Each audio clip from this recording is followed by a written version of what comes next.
golaha deegaanka iyo gudoomiyaha golaha deegaanka ahna maayarka degmada Beligubadle oo ka hadlay carqabadaha ku gadaaman kastamka gobolka Haw iyagoo eedaasina dusha ka saaray inay mas'uul ka tahay wasiirka wasaaradda maaliyadda Marwo Samsam Cabdi Aadan waxaana ka mid ah hadaladoodii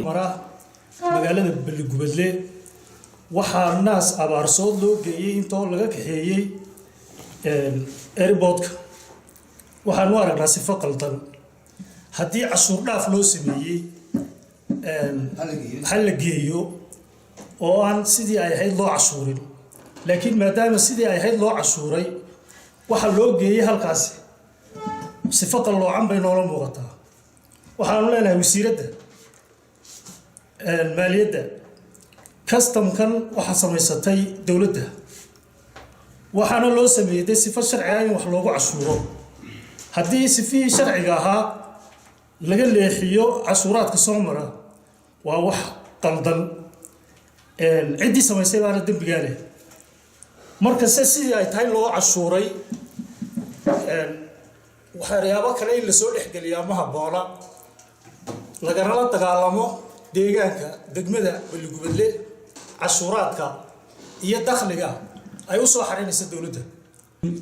kastamka Beligubadle oo xukuumadda Soomaaliland ay culays badan ku hayso ayaan aad iyo aad uga xunahay marka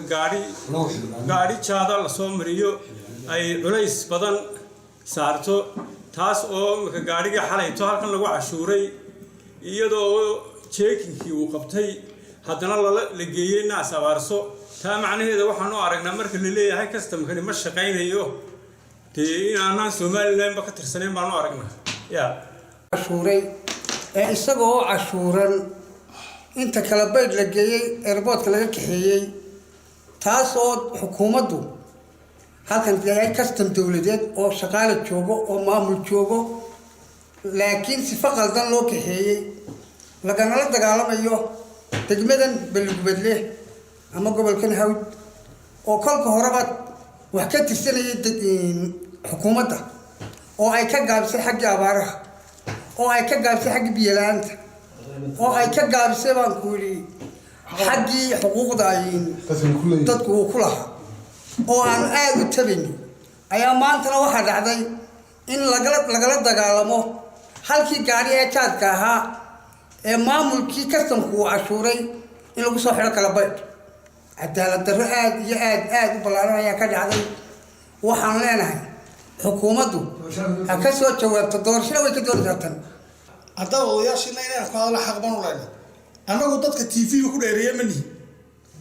laakiin se waxa maanta nagu kalifay in nalagala dagaalamayo dhaqaalihi aan dawladda dhexe u soo xareelay kastamkayga halkaas laga sameeyay kastamkayga waxa baraksharka lagu hayaan uma gareen gaadiid male in wax lagu cashuuro la dooni maayo xaq waxaan u leenahay sida kastanada kala beerkay wax lagu cashuuro si free ah u socdo wixii la checking gareeyay anagu ma diidin laakiin se barakshar baa la saaray isagoo waxba loo dhaafin baa sabarse la geeyay marka anagu waxaan u leenahay dawladdu ha isku noqoto haddii kastamka la xidhayana hal xidho wuxuu ku yaal xadi haddii ay furan yahay ummadda loo qalada oo fool xun baa ka dhacay marka hore tabasho badan baa lagu tirtay maaliyadda tabashaanu ka qabnay cashuurii beriga maanaan lahayn oo way naga maqnaayeen oo waabanu tabaynay wax kasta waanu xagga xukuumadda u eegaynay maaliyaddaba waanu tabanayna baabuur baa 3 habeenna soo maray hal baabuur oo ka yimid waliba qaaxa military ayaa nagu soo beedhoon kala beedba ka iman baabuurkii qaaxa nooga soo beedhay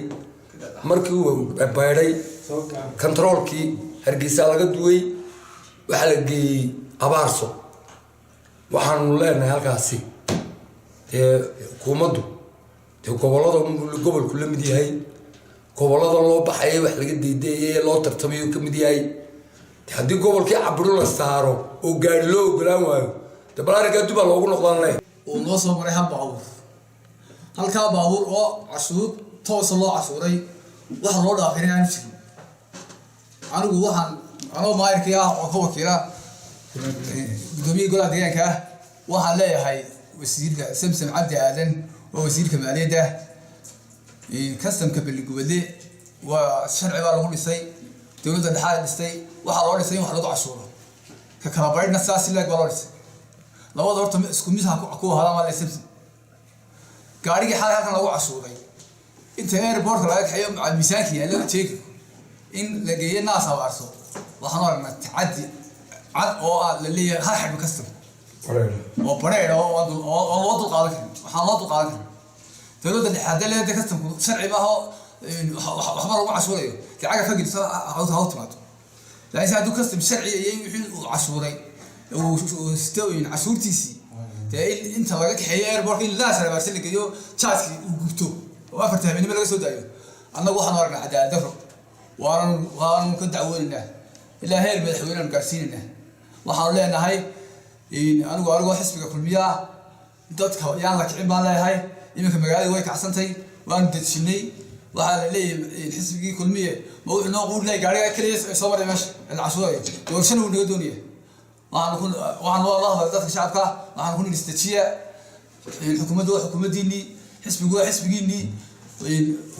waxa qadama la saxaya marka waxaan ugu baaqayaa samsam cabdi aadan in